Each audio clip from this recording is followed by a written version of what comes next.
بسم الله الرحمن الرحيم. يعني هنحكي بقى النهارده يا جدعان عن ايه زنقة الكلاب اللي كل واحد بيبقى فيها في كل ايه بقى في المراحل ما بين اول اولى اعدادي لغاية تالتة ثانوي. هنحكي بقى في الفترة دي كده مع بعض وايه وندردش مع بعضنا شوية، اعتبروه بقى بودكاست، اعتبروه ايه حلقة صوتية كده، اللي انتوا عايزينه تعتبروه. عشان انا عن نفسي كواحد دلوقتي حاليا في تالتة ثانوي انا مزنوق زنقة ما يعلم بقى الا ربنا. فما تنسوش بقى تضغطوا لايك وشير للفيديو، وتعالوا بينا ايه نحكي شوية بقى مع بعض. طبعا في اول خالص اولى اعدادي، ومحدش فيكم يجي يسألني يقول لي انت ليه ما اتكلمتش عن فترة ابتدائي، عشان بصراحة انا والله ما فاكر منها اي حاجة، ويعتبر ما فيهاش انجازات كتيرة اول واحد يتكلم عليها.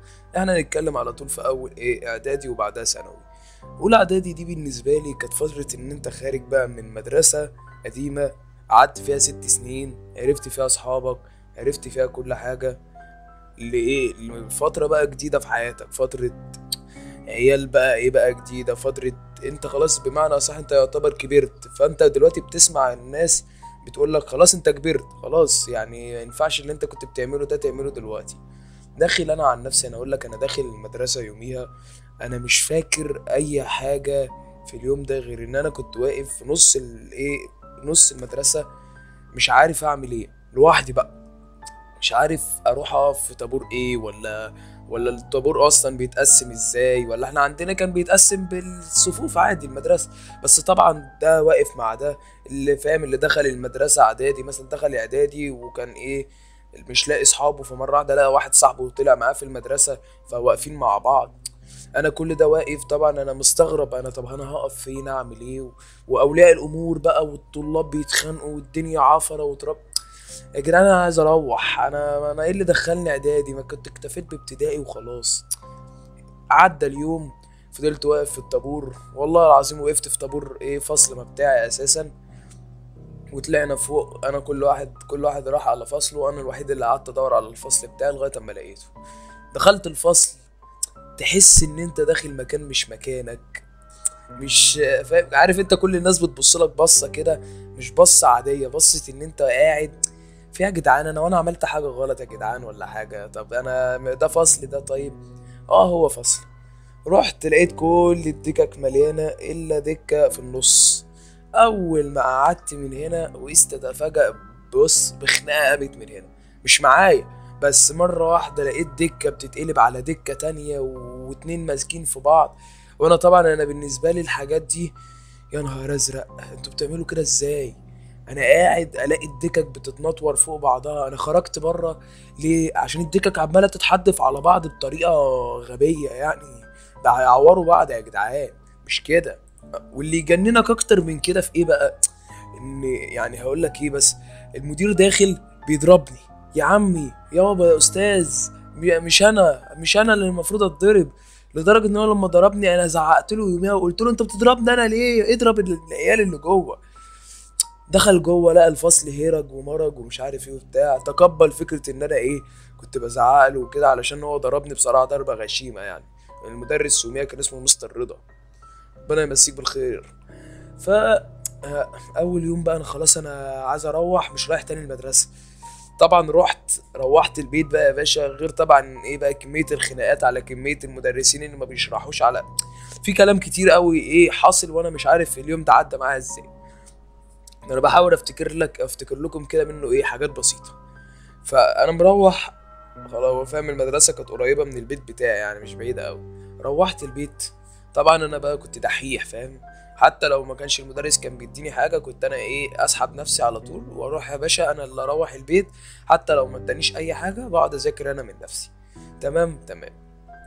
على العموم بقى لما روحت البيت خالص فاهم، كلت وقعدت شوية وقعدت على الكمبيوتر وخلصت دنيتي وبتاع، وقمت علشان اروح اذاكر. اول ما قمت عشان اذاكر، ابويا جاي بيسألني بيقول لي انت عملت ايه في المدرسة النهاردة، قلت له تمام الحمد لله يعني. قال لي بقى شد حيلك كده عشان ايه انت هتقعد فيها 3 سنين بقى برضه وبتاع. كل ما يقول لي 3 سنين اتضايق واقول له خلاص يا حاج، خلاص يا حاج ما تفكرنيش ان انا هترمي في المدرسة دي لمدة 3 سنين. فهو بيقول لي ده انت بس عشان ايه لسه اول مره تروح المدرسه وكده في اعدادي يعني، فاللي هو ايه لسه هتتاقلم يعني وكده. قلت له ماشي يا حاج. خلصت المذاكرة يا باشا وعملت الواجب وقمت نمت وصحيت تاني يوم. تاني يوم لما رحت بحاول اندمج، انا مش عارف، بحاول اندمج. طبعا تيجي انت تدخل باب المدرسة، انت شايف كمية ناس واقفة قدام باب المدرسة، تحس ان في، بص، كأنك داخل على ايه بقى، على خناقة، فاهم، داخل تجيب تموين، فاهم، داخل تجيب عيش الساعة 4 الصبح كده، في الأوقات اللي هي بتبقى فيها الناس زحمة دي، أو داخل على السجل المدني كده. ف يا جدعان معلش، عدوني عدوني يا أستاذ، عديني يا كذا، عديني يا كذا. وهم بقى فاهم يبص لي بصة كده، عشان فاكر يوميا ان انا ايه، ابويا كان مظبط يعني الراجل البواب بتاع المدرسة في حاجات اعدادي دي، اللي هو ايه، قايل له ان انا لازم ادخل وكده وهقعد جوه ومش هعمل صوت وبتاع. فكنت لما اجي ادخل بقى، بص بقى كمية بصات اولياء الامور اللي بيبصوها لي، اولياء الامور اللي هم ما يعرفونيش يبص لي بصة تحس ان هم خلاص كانوا هيشتموني بعيلتي كلها، واللي يعرفوني بقوا ايه بيحاولوا يتقربوا مني، بحيث ان انا كل يوم لما اجي ادخل يقوموا داخلين في ديلي. وانا عن نفسي انا مش هكدب عليك، انا كنت بارد. اللي كان بدخل، اللي كان بيجي ينادي عليا يقول لي ايه، خدني معاك، خدني، فاهم، انا معاه ومش عارف ايه بتاع، بقول له والله ولا اعرفه. اول ما ادخل من هنا وهو يجي يدخل اسلم عليه ونقوم وامشي ومفيش اي حاجه. بس بقى فاهم ايه، هنجري بقى فترة المدرسة دي كلها، هي فاهم عشنا سنة أولى بالذات ما عشتهاش كتير أوي، بالذات عشان ايه، كان جات على فترة المرض كده، وهو فاهم المرض اللي ظهر في 2020، طبعا مش عارف أقول اسمه علشان ايه اليوتيوب وكده. فالمهم الترم الأولاني عدى بسلام، الترم الأولاني ما كانش فيه أي حاجة. جات الترم التاني، أول أسبوع في الترم التاني، طبعا أنا راجع بقى ايه، أول ما خدت ايه الشهادة، شهادة ايه بس، اول ما خدت يا دوبك اول ما خدت الشهادة من هنا، طبعا بقى نكمل القصة. بالظبط بعدها باسبوع، بعد فترة الترم التاني باسبوع، انا واخد يا باشا بقى ايه، واخد الثقة بقى، وقلت خلاص انا طالما جبت في الترم الاول درجات عالية هجيب في الترم التاني وكده يعني. اول اسبوع عدى، قال لك بقى ايه، اول حالتين ظهروا في مصر وكده. فطبعا احنا بنقول للمدرسة العزيزة بتاعتنا، بنقول لهم ان في مرض في البلد. يقول لك لا والله مفيش، لسه ما جالناش اي اخبار ومش عارف ايه، وكمل يا ابني كذا وكذا، فاهم، بدل ما ايه نقوم كده يعني. بالظبط بالظبط. المدير طلع في اليوم ده، كان اكبر كسفة اشوفها الواحد في حياتي، كان المدير ده في اليوم ده كان طالع يوم السبت. كنا احنا في الدرس وفي المدرسة يعني، كان طلعنا له وقلنا له الكلام ده، وقال لك لا مفيش اي حاجة من الحاجات دي. تاني يوم من كمية اولياء الامور اللي جت تكلمه في الحوار ده، جه قال في نص الحوش، قام رفع الميكروفون وقال مفيش الغاء مدارس، مفيش اي حاجة من الحاجات دي، وبصوت عالي بقى وايه بقى وكل حاجة وكده. وقال لك مفيش لغاء امتحانات ومفيش لغاء مدارس، وهنكمل زي ما احنا وبتاع. قلنا له ماشي. اليوم عدى وكل حاجة تمام، مفيش مشاكل. تاني يوم بقى أول ما جينا الصبح، لقينا المدرسة تعتبر شبه فاضية، أتاري في ناس إيه كان عرفت المعلومة. تاني يوم المدير راح وقف في نص الطابور، في نص بص، في نص المدرسة، وبأعلى صوت عنده قال لك المدرسة أعلنت إلغاء الامتحانات وتبديلها بالبحوث والحاجات بقى اللي طلعت في وقتها دي، وقال لك كله هيروح ومفيش مدارس. واحنا مروحين كنا احنا كلنا مخجولين الراجل اللي كان بيتكلم بثقة قوي قوي قوي امبارح، وبعدها بيوم طلع ونفى كل الحوار ده. هو كده كده هو مش كاسفة قوي يعني، عشان ايه، هو طبعا مش هينفع يوقف المدرسة من نفسه، ده بيجيله تعليمات من الوزارة وكده. بس انا بتكلم على فكرة اللي هو ايه، احنا بالنسبة لنا احنا وقتنا كان ان واحد يطلع يقول كلامه مرة واحدة يغيره في ثانية الا ثانية كده، كان معناه بالنسبة لنا ضحك. فطبعا بقى فترة قعدنا في البيت، ما كانش فيه اصلا اي امتحانات، كان عبارة اللي هو بتعمل بحث. البحث مش فاكر ساعتها كان بيتكلم عن استنوا افتكر لكم. يعني كان عن البيئة والحاجات، فاهم، اللي هو الحاجات البسيطة دي اللي هو بينجحك بيها وخلاص. طبعا انا يوميا كان معايا نت وكمبيوتر، وكنت اعرف ايه، يعني كنت اعرف ابحث في النت وكده. قال لك خدت الورقة، قال لك في حاجتين، يا اما مدرس يعمل لك البحث ويحطه لك وانت تدفع له 500 جنيه، يا اما انت اللي تعمله بنفسك. قلت له لا، هات يابا الحاج انا اللي هعمله بنفسي. ابويا قال لي يا ابني ما تخلي يوم هما يعملوا لك. قلت له يا حاج انت بال 500 جنيه اللي انت بتعملها دي انا ادفع منها اشتراك النت واقول لك ايه، ادفع منها اشتراك النت مرتين والقلمه اللي هجيبها. وبص ساعتها يعني ده كانت الدنيا رخيصه يعني، ده انا كنت بجدد اشتراك النت ب 200 جنيه يعني، مش وب 200 جنيه كانت 200 جيجا، ده كان عرض واو وقتها يعني. على العموم عملت البحث ورحت قدمته بمجهودي طبعا، وطلع ميتيني يوميها كبني ادم لسه في اولى اعدادي والكلام ده. طبعا انا رحت هناك علشان انا عملته بمجهودي ومش ومديتش لحد فلوس. خدوا البحث بتاعي وحطوه. وفي بقى ايه الطلاب بقى اللي بيجوا مش عايزين هم يعملوا بحوث، هم عايزين يدفعوا فلوس وياخدوه ايه وينجحوا على طول. كانوا بيعملوا حاجة حلوة أوي، اسم لما كان بيبقى موجود في البحث كان المدرسين بتروح تاخد فلوس من أولياء الأمور وتروح تحط اسمهم. كان ساعتها المفروض ان اللي بيعمل المشروع كان ممكن يعملوا 5 مع بعض، لا انا عملته لوحدي وكل حاجة. فالاولياء الامور كانت بتاخد ايه، بتدي المدرسين فلوس، والمدرسين بيقوموا واخدين اسمهم وحاطينهم جنب اسمي في البحث بتاعي كأنهم ايه اشتركوا معايا فيه. على العموم نجحنا، مفيش اي مشاكل. خلصنا من اولى بايه ببلاويها السوداء. طبعا فترة بقى الاجازة كانت اسوأ فترة اجازة لاي واحد يقعدها كداخل مدرسة اعدادي، والدنيا متنيلة عليه، وبقولك لسه ما عرفتش اي حاجة، وما عرفتش اي حاجة في المنهج بتاع اولى ده خالص غير الترم الاولاني. الترم التاني ما لحقناش ناخد فيه حاجة. تانية اعدادي بقى، تانية اعدادي دي كانت بص فترة لا تيجي تقول لي هي حلوة ولا وحشة.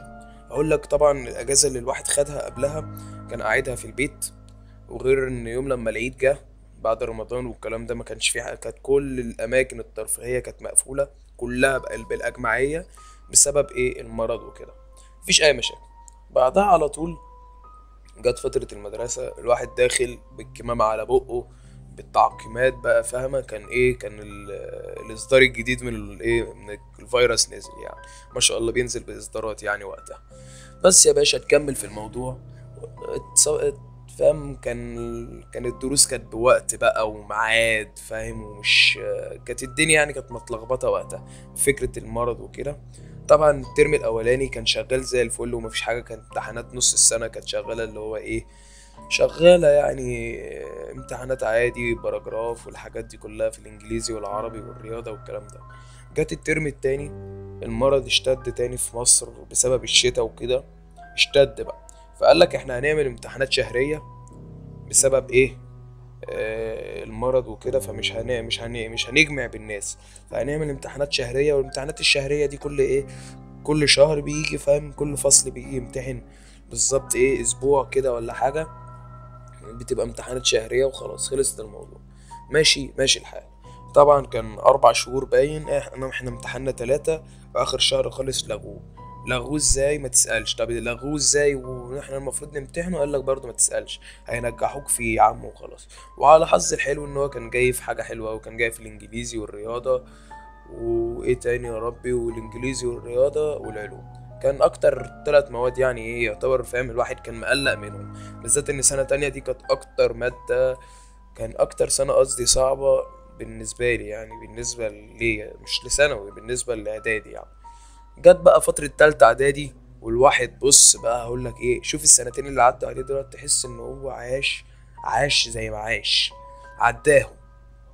طبعا بقى فترة اللي الواحد كبر عايز ينزل يشتغل، عايز اشتري لي حاجات. طبعا انا والدي كان رافض ان انا اشتغل بحيث ان انا ازاي هوفق ما بين شغلي ودراستي. قلت له ما تقلقش يا حاج انا هظبطها.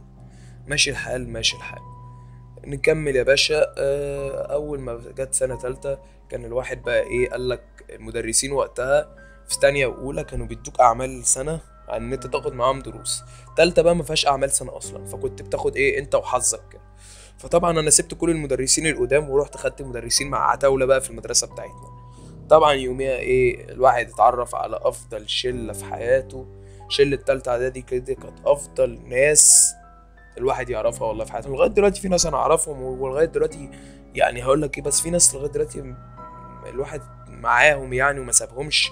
مش زي ما خلاص ما الواحد خلص تالتة اعدادي خلاص ينسى الناس دي وبتاع، مفيش الكلام ده.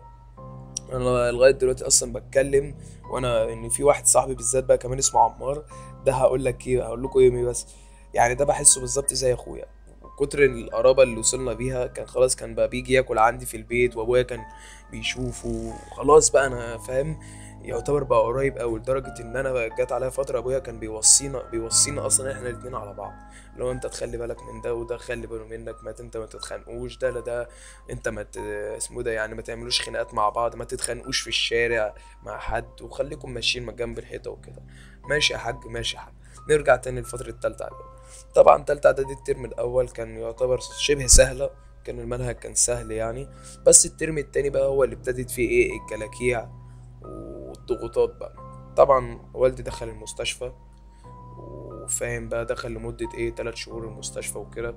فطبعا انا عندي اخ كمان، بس اخ التاني ده اكبر مني سنا في ايه في الشرطة وكده، فمش هي ايه، كان بيعمل اللي عليه، بس كان كدور انا والاول والوحيد ان هو كان بيبقى يشتغل، بحيث ان هو يعرف ايه يصرف عليا انا وهو وابويا. ابويا كان بيشتغل وقتها وكان بياخد مرتب حلو وبتاع، بس عشان في الظروف ده يعني فترة ايه 21 22 كده، كانت الظروف وقتها كانت ابتدت بقى الدنيا تغلى والحوار ده.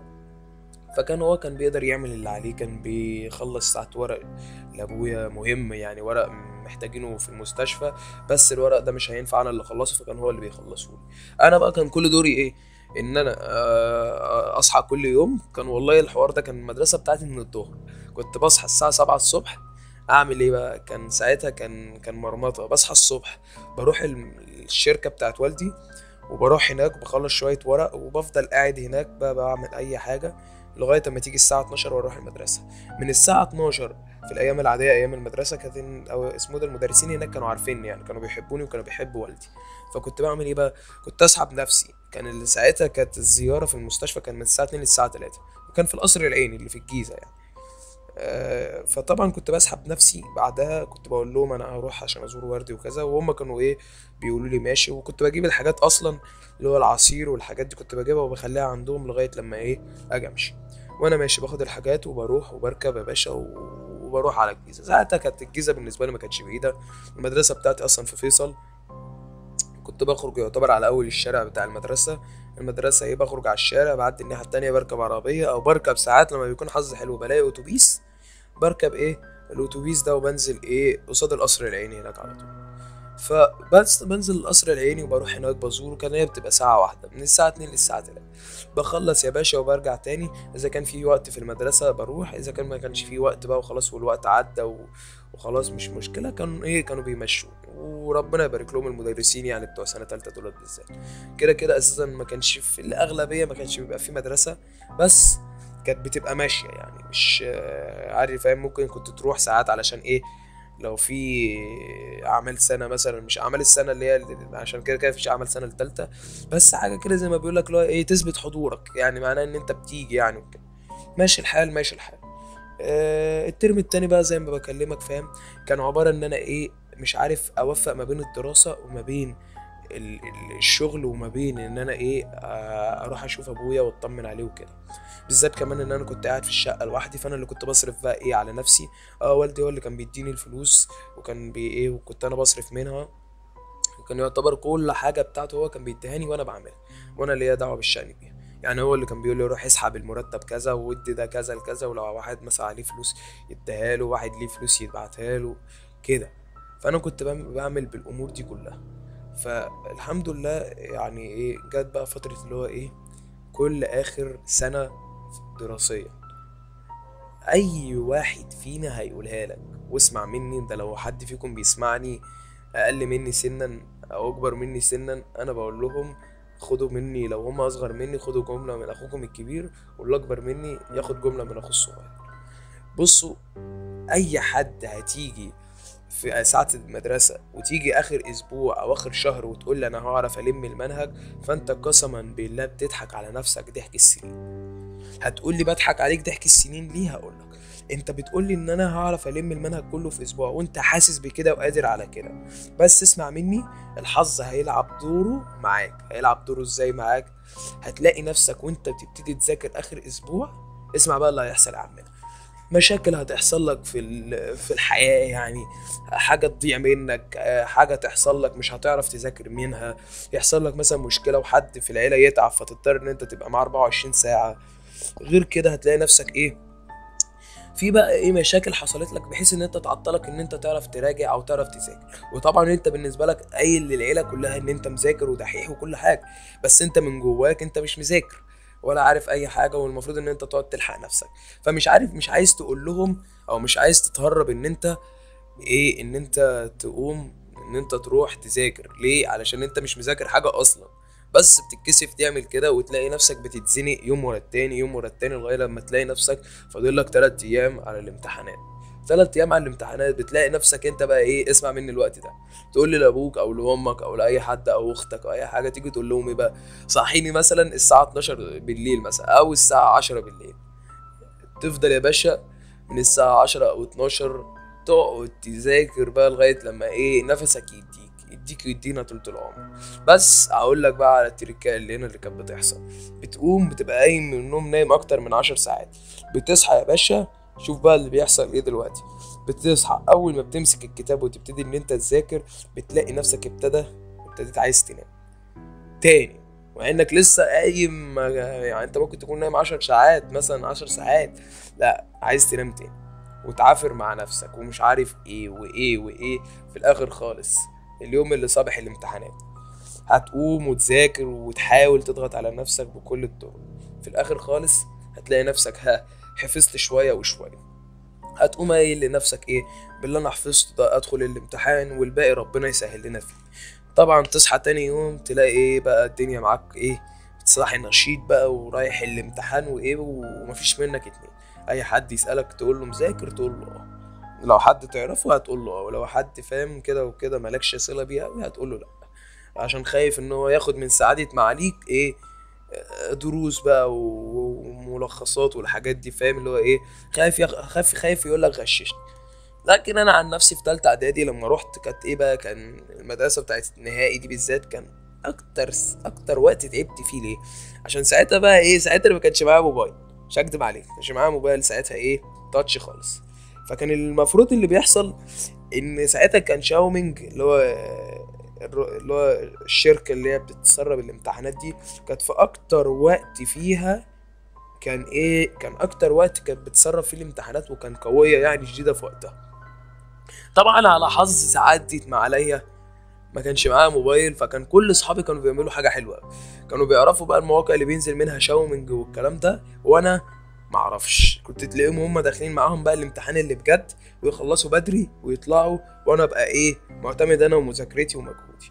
اه مش هقول لك ان ده حرام وان هو انت ما ينفعش ان انت تغش وكده وبتاع، وانا عن نفسي انا ما عملتش كده فعلا، وبسببها جبت كام وقتها، كانت الدرجه في ثالثه اعدادي من 280، انا جبت كام 230.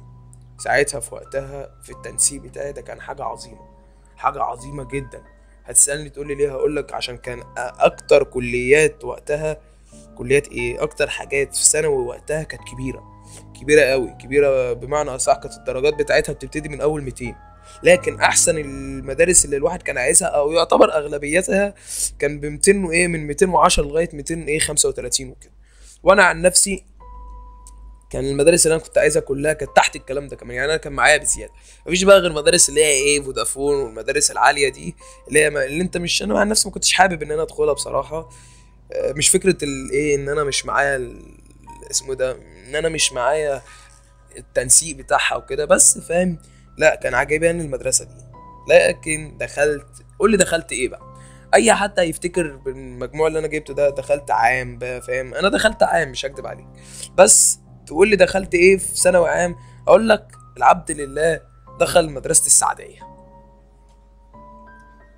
مدرسه السعديه اكتر مدرسه معروفه في حوار ثانوي عام، اكتر مدرسه، يعني مش هقولك هي قوية قد ايه في المجال بتاع ثانوي عام والتدريس بقى، وفاهم كان ساعتها كانت هي عايزة متطلبات 225، يعني انا ازيد منها ب5 درجات. يعتبر هم كتبوا لي ايه في الشهادة يعني بتاعت ايه، بتاعت قبول المدرسة 230. فاهم؟ اللي هو المدرسة عايزة 230 عشان مش هيكتبوا 225 وانت عنده 5 زيادة، فاهم؟ مش هيكتبوا كده متبقي 5 درجات، يعني احنا مش بنشتري بيهم. فعلى العموم دخلت ثانوي عام، دخلت المدرسة اللي كله لما شافني وانا بدخلها بيقول لي دي اصعب مدرسة، وعايزة تركيز وعايزة مذاكرة وعايزة كل حاجة. حتى ابويا نفسه كان بيقول لي الكلام ده. فنكمل بقى دلوقتي. يعتبر ايه كفايه قوي كده، عشان انا يعتبر زوري تعبني والله. عشان دي انا ببص بقى، عشان ايه مرحله ثانوي دي هتبقى فيها حاجات اكتر. فعلى العموم ما تنسوش تضغطوا لايك وشير للفيديو، وايه، وباذن الله الحلقات اللي جايه مش حلقات، ده هي فاضل كلها ايه 3 سنين بتوع ثانوي، هعمل باذن الله حلقه كمان عنهم. بس ما تنسوش بس تضغطوا لايك وشير للفيديو كده، علشان ايه اروح اجيب ستريبسز، علشان ايه زوري وجعني خالص. عايزين حاجه؟ مع السلامه.